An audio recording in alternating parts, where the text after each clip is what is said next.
अस्सलामु अलैकुम वरहमतुल्लाहि वबरकातुह।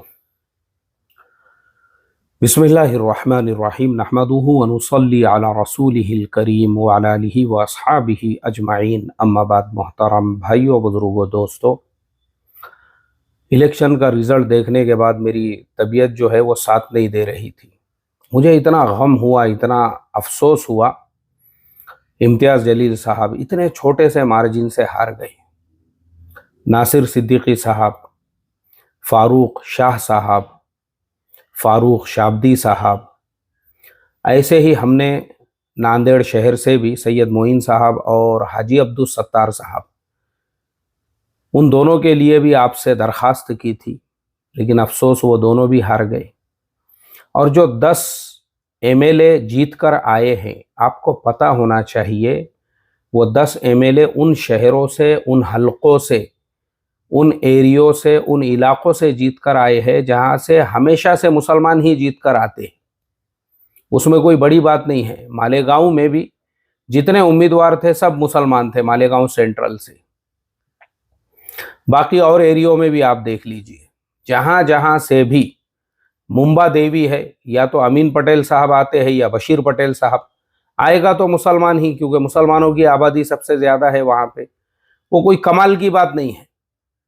ऐसे ही नवाब मलिक साहब की बेटी सना मलिक जहाँ से जीत कर आई है, अगर वो नहीं आती तो उनके अपोजिट में भी मुसलमान ही था।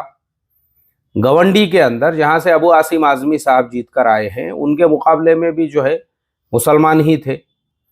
बताने का मकसद ये है, ये कोई खुशी मनाने की बात नहीं है। हमारा मकसद ये था भाई, महाराष्ट्र के अंदर तकरीबन 36 सीटें ऐसी है जहाँ पे मुसलमान वोटर्स, उनका वोट इम्पैक्ट करता है। चलो 36 अगर एमएलए हमारे नहीं जीत के आते, 20 एमएलए भी अगर हमारे नहीं जीत कर आते, लेकिन ये चंद सीटें ऐसी थी जिन सीटों पर अगर हम मुत्तहिद हो जाते और अपनी क़ियादत को मजबूत करने की फिक्र करते ना, बहुत आसानी से धुलिया की सीट निकल सकती थी, शोलापुर की सीट निकल सकती थी। ऐसे ही औरंगाबाद की दोनों सीटें, मतलब देखो, ये तो सर पे मिट्टी लेने वाली बात हो गई और अफसोस करने वाली बात हो गई कि औरंगाबाद शहर, अल्लाहु अकबर, औरंगाबाद जैसे शहर के अंदर आप आसानी से अपने 2 एमएलए विधानसभा में भेज सकते थे, लेकिन सिर्फ हमारा इत्तेहाद नहीं होने की वजह से वो दोनों सीटें भी हमारी हार गई। अब हमको जो है ना,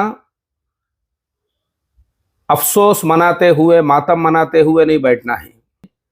आने वाले कॉरपोरेशन के इलेक्शन में ये जो असेंबली इलेक्शन के रिजल्ट्स है, उससे हमको इबरत हासिल करना है।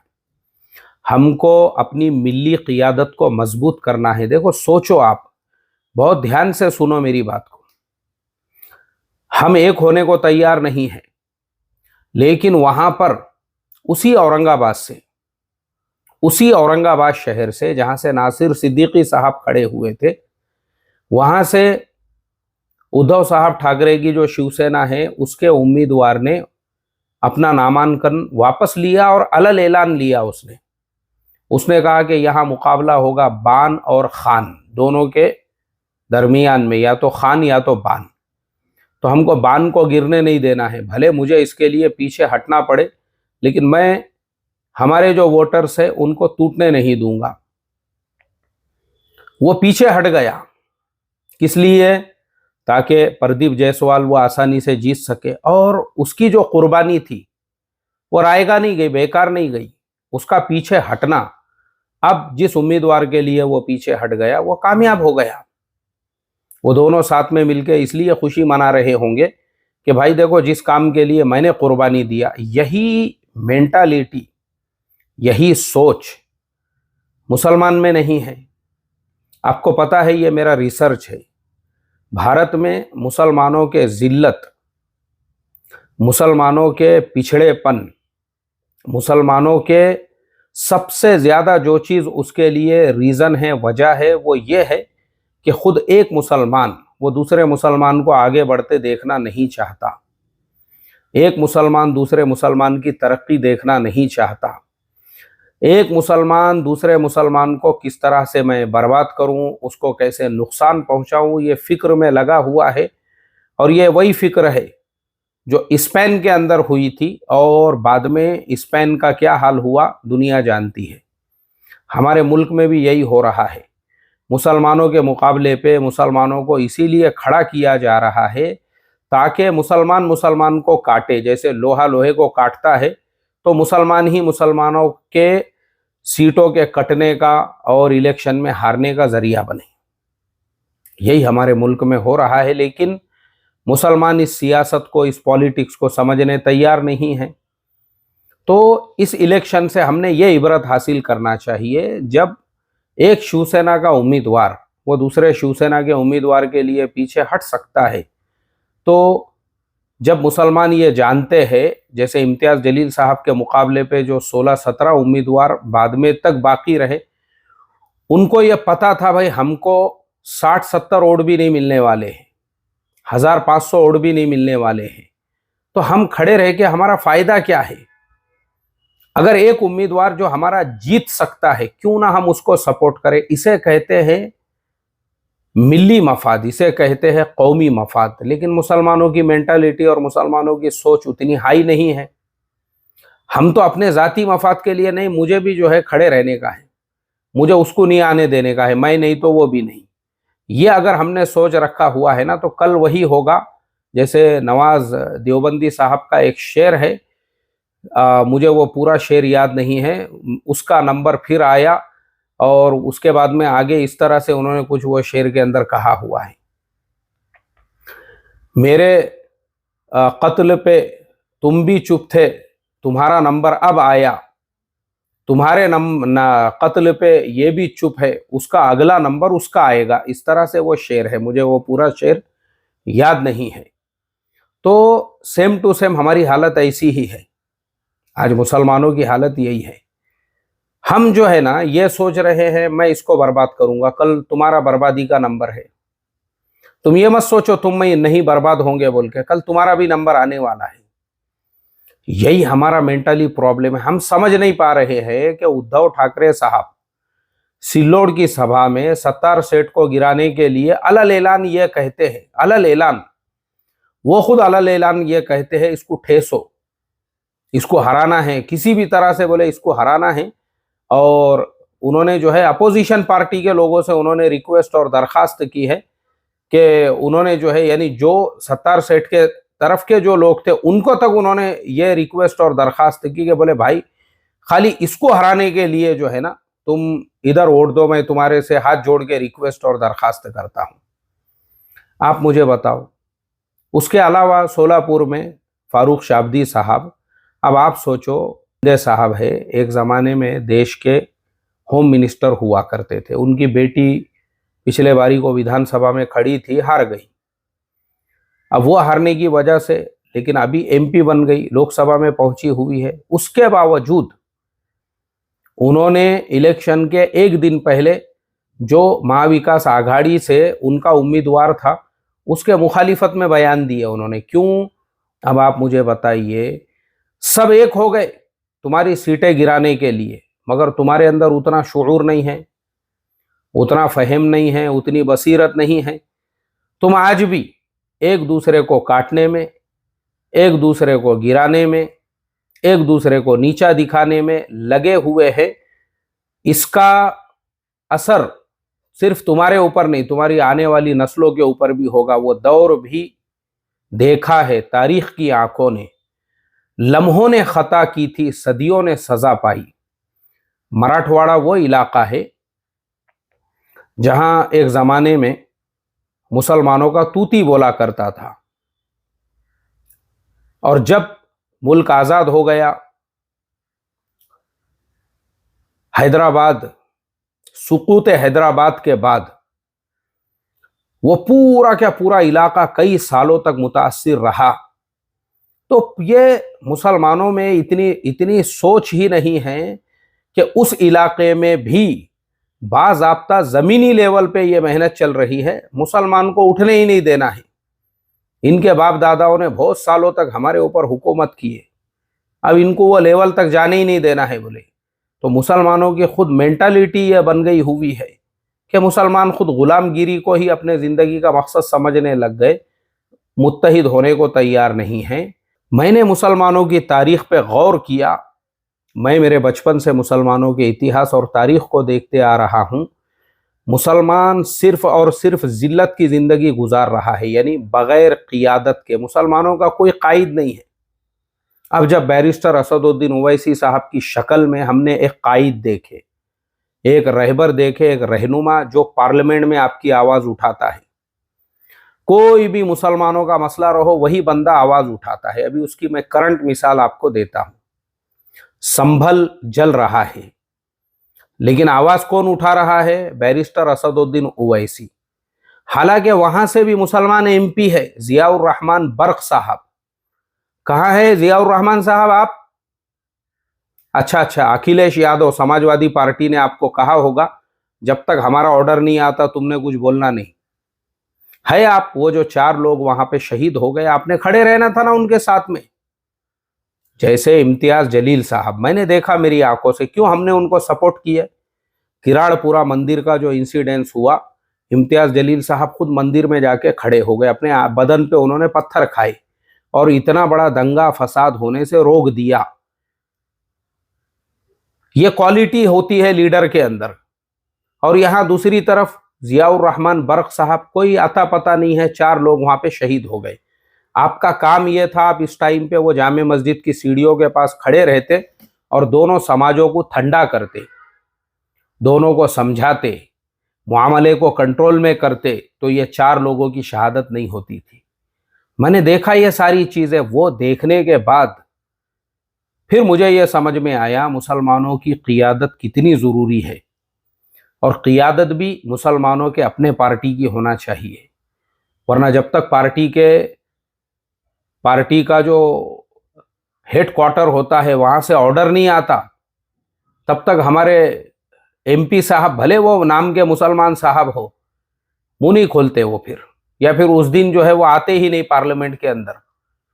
ऐसा नहीं होना चाहिए ना। तो इसके लिए हमने जो सपोर्ट किए वो इसलिए, मैंने क्या कहा, ये सारे लोगों से मेरा कोई ताल्लुक नहीं है और ना ही मुझे किसी से कोई उम्मीद है और ना ही किसी से कोई चीज़ चाहिए, लेकिन हम ये चाहते हैं कि मुसलमानों की क़ियादत मजबूत हो, इसलिए हमने ये सारे लोगों को सपोर्ट किया।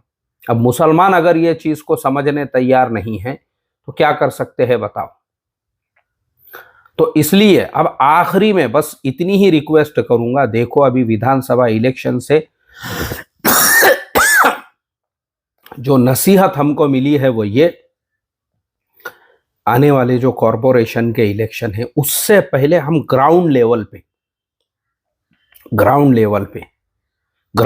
किसे कहते हैं, जैसे मैं इससे पहले 100 मरतबा बोल चुका हूं, अपने अपने महल्ले में मुस्लिम जमात बनाओ। हर मसलक के लोग, हर मसलक, अलग अलग मसलक, अलग अलग ख्यालात, सब मिलके मुत्तहिद होकर एक लाइहा अमल बनाओ। जो लोग उस महल्ले में रहते हैं, उस बस्ती में रहते हैं, उन लोगों को अपने शहर का ग्राउंड पता है, उन लोगों को अपने महल्ले का ग्राउंड पता है।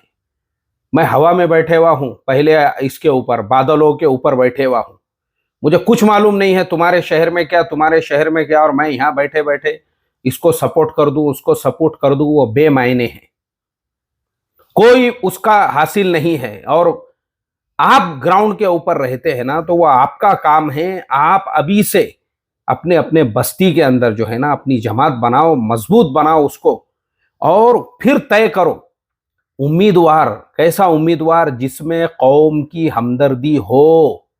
याद रखो, कौम की हमदर्दी किसे कहते हैं?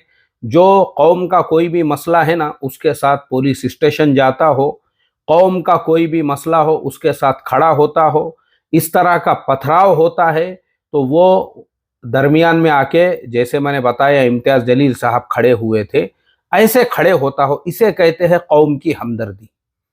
और मीरास में मिली हुई सियासत कहते हैं जियाउर रहमान बर्क साहब, दादा माशाअल्लाह, शफीकुर रहमान बर्क साहब दादा थे ना, अपने दादा एमपी थे, अब उनके नाम पे पोतरा भी एमपी हो गया। अच्छा है माशाअल्लाह, संभालो, कुर्सी संभालो। मुझे जो चिढ़ है ना, चिढ़ और जो गुस्सा है, ये मुसलमानों के जितने रहबर, रहनुमा, लीडर या मजहबी जो है हमारे अकाबिर हो, जिस किसी को भी बाप दादा की मीरास में कुर्सी मिली है और वो अपने बाप के नाम पे अपनी टपरी चला रहा है, अपने नाना के नाम पे टपरी चला रहा है, अपने दादा के नाम पे टपरी चला रहा है ना, मैं इन लोगों के मुखालिफत में खड़ा हूं, याद रखो, और आखिरी सांस तक खड़ा रहूंगा। मौरूसी निज़ाम नहीं चाहिए हमको, बस खत्म।